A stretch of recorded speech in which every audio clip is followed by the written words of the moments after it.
آپ لوگوں کو تو پتہ ہی نہیں ہوتا ہے آپ کی بیوی مارکیٹ گھوم کے آتی ہے ماشاءاللہ،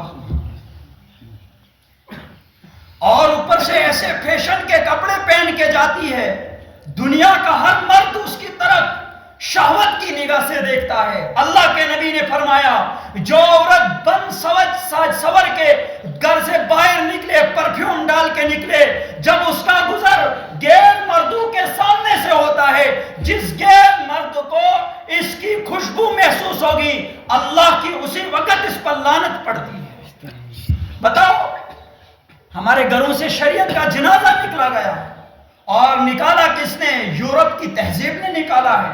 یورپ کی تہذیب کو ہمارے گھروں کے اندر داخل کرنے والا گھر کا وہ ذمہ دار مرد ہے جس کے ہاتھ میں گھر کا سارا جمع پونجی ہے۔ وہ اگر بچے کے لیے وہ یورپ والے کپڑے نہیں لائے گا، بچہ کہاں سے لائے گا؟ وہ اگر اپنی بیٹی کو فیشنیبل کپڑے نہیں لا کے دے گا، وہ کہاں سے لائے گی؟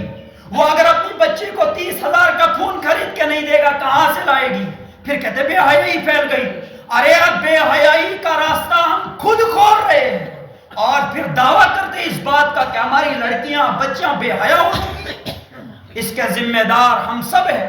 ہم سب کو قیامت کے دن پوچھا جائے گا، ہمیں گریبان سے پکڑا جائے گا، ہر ایک سے پوچھ ہوگی، یا ایھا الذین آمنوا قوا انفسکم، اپنے آپ کو تو بچاؤ، یہ تو بچانا تمہارا حق ہے، وَأَهْلِكُمْ نَارًا، تمہارے لیے تمہارا یہ حق ہے کہ تم اپنے اہل و عیال کو بھی بچاؤ۔ صرف اس پر حق نہیں ختم ہو، خود نماز پڑھتے ہو، بچے گھر میں سوئے ہوتے، لڑکیاں سوئی ہے، بیوی گھر میں سوئی ہے،